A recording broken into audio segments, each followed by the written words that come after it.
तो इसके आगे हम पवनदास जी से जानेंगे भाई परशुराम जी को लोग त्रेता युग से, यानी परशुराम जी को लोग जनता त्रेता युग से भगवान कहते आ रहे हैं, त्रेता युग से भगवान कहते आ रहे हैं।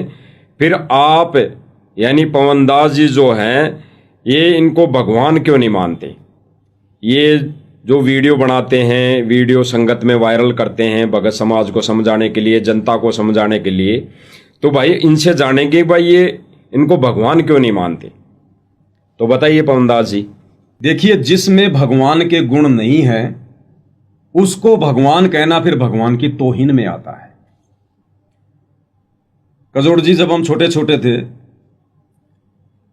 तो कई बार क्या होता था, एक स्पीकर आता था,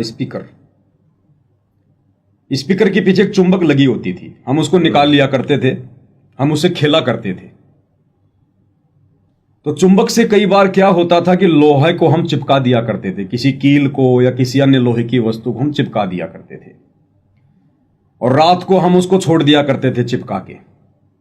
सुबह जब हम उठते थे तो उस लोहे को हम चुंबक से दूर किया करते थे, और अलग करने के बाद में हम देखा करते थे कि उस लोहे में भी कुछ गुण चुंबक वाले आ जाते थे। वो लोहा भी घंटे, 2 घंटे, 4 घंटे चुंबक के गुणों से युक्त हो जाता था, और छोटी मोटी चीजों को वो लोहा भी अपने से चिपका लिया करता था। लेकिन 2-4 घंटे के बाद वो गुण फिर से समाप्त हो जाते थे, फिर वो लोहा का लोहा रह जाता था। बिल्कुल ठीक इसी प्रकार पूर्ण ब्रह्म परमात्मा कबीर जी की भक्ति करके, या कबीर परमात्मा ने जो काल और दुर्गा को 21 ब्रह्मांड दे रखा है, और गीता जी में जो इनकी पूजा का एक विधान जो बना रखा है, इस काल की जो पूजा है, गीता अध्याय 8 श्लोक नंबर 13, जिसमें यह काल अर्थात ब्रह्म स्वयं कह रहा है कि ओम इति एक अक्षर ब्रह्म व्यवहारण माम अनुशमरण ये प्रयाति तजन देहम सयाति परमाम गतिम। 21 ब्रह्मांड का स्वामी काल अपनी भक्ति का विधान बता रहा है कि मेरा तो एक ओम नाम का मंत्र है, और जो अंतिम श्वास तक, मरते दम तक इस ओम नाम का मंत्र का जाप करता है, वो मेरे से जो लाभ मिलने होते हैं उन लाभों को प्राप्त हो जाता है। यानी थोड़े समय के लिए ब्रह्मलोक में चला जाता है, उसको रिद्धि सिद्धियां उसको प्राप्त हो जाती है। तो इसी प्रकार से जो परशुराम जी वाली जो आत्मा थी, जो पहले विष्णु जी के लोक में थी, उस आत्मा ने इस पृथ्वी पर आकर पहले कभी किसी मनुष्य जन्म में जैसी भी भक्ति की थी, उस आधार से वो भक्ति की शक्ति उसके अंदर जमा थी। उस भक्ति के करने से, जिसकी भी वो भक्ति किया करते थे अपना गुरु मान के या अपना कोई इष्ट मान के, और जैसी भी उनको शक्ति प्राप्त हुई, उस शक्ति के आधार से थोड़े समय के लिए लोहा चुंबक बन गया। और जब आप सतगुरु रामपाल जी के सत्संग सुनेंगे तो इस काल के विधान अनुसार वो ऐसे ही भक्ति करवाकर फिर इन आत्माओं की शक्तियों का दुरुपयोग करवाता है। तो काल प्रेरणा से विष्णु के लोक से थोड़ी बहुत शक्ति युक्त होकर और अपने ये कर्म बिगाड़ने के लिए इस पृथ्वी पर विष्णु जी के अंश अवतार के रूप में त्रेता युग में और परशुराम जी जो है वो पैदा हुए थे। और जैसे भी काल प्रेरणा से उन्होंने वो कर्म किए, 3 बार पूरी पृथ्वी को छत्री विहीन किया, वो हम सबके सामने है। अंत में अपनी शक्तियों का दुरुपयोग करके, अपनी भक्ति कमाई को नष्ट करके, और परशुराम जी वापस चले गए कहां पर? वो पितरलोक में। यानी अब उनके पास में वो शक्ति भी नहीं रही जो शक्ति वो विष्णु लोक से त्रेता युग में लेकर आए थे।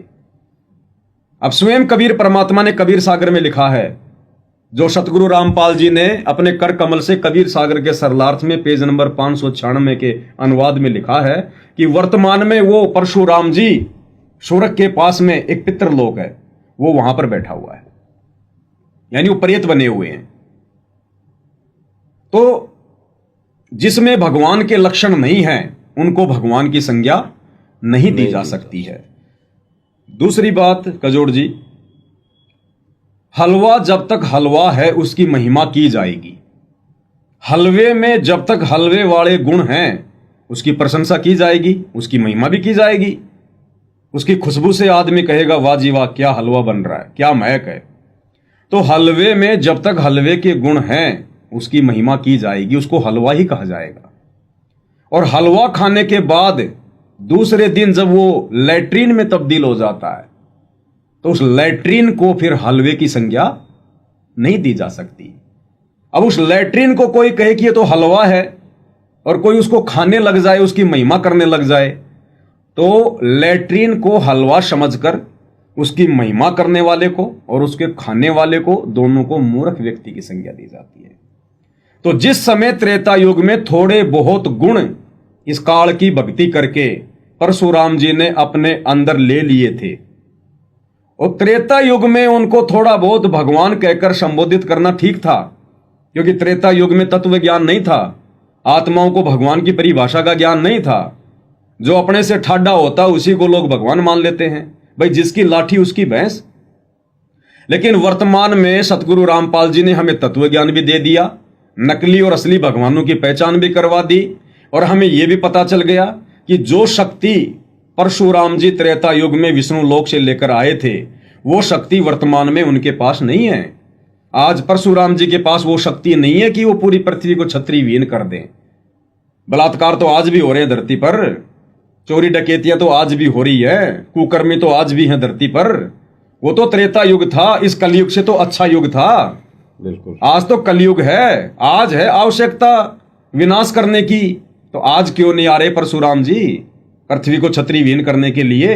क्योंकि अब उनके पास में वो शक्ति नहीं रही, वो प्रेत लोक में बैठे हुए हैं, वो पितर बनकर बैठे हुए हैं, आज वो भूत की श्रेणी में है। अब उनके पास में कोई शक्ति किसी प्रकार की अध्यात्म वाली नहीं है। तो जिसमें भगवान के लक्षण ही नहीं है, जिसमें भगवान के गुण ही नहीं है, उनको वर्तमान में भगवान कहकर संबोधित करना असली भगवान की तौहीन है। तो आज वो भगवान के गुण, भगवान के लक्षण परम पूज्य सतगुरु रामपाल जी में है। तो ये है भगवान वर्तमान के भी, और पहले भी यही भगवान थे, लेकिन पहले दुनिया इनको अज्ञानता में समझ नहीं पा रही थी। अब ये भक्ति का ठीक का समय आया, उन्होंने हमें शिक्षित किया, धर्मशास्त्रों से परिचित करवाया, सारे सबूत उन्होंने हमें दिखाए, सृष्टि रचना बताई। अब हमें समझ में आ गया कि हु इज रियल गॉड, असली भगवान कौन है। तो अब हम अपने पूज्य गुरुदेव को भगवान कहने के अलावा अगर किसी और तथाकथित भगवान को भगवान कहेंगे तो ये हमारे पूज्य गुरुदेव भगवान की तौहीन होगी।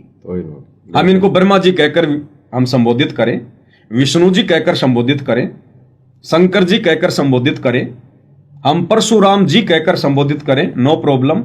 लेकिन उनके आगे पीछे भगवान शब्द लगाना एक भगत के द्वारा वर्तमान में संत रामपाल जी का शिष्य होने के बावजूद किसी भी प्रकार से उचित नहीं है।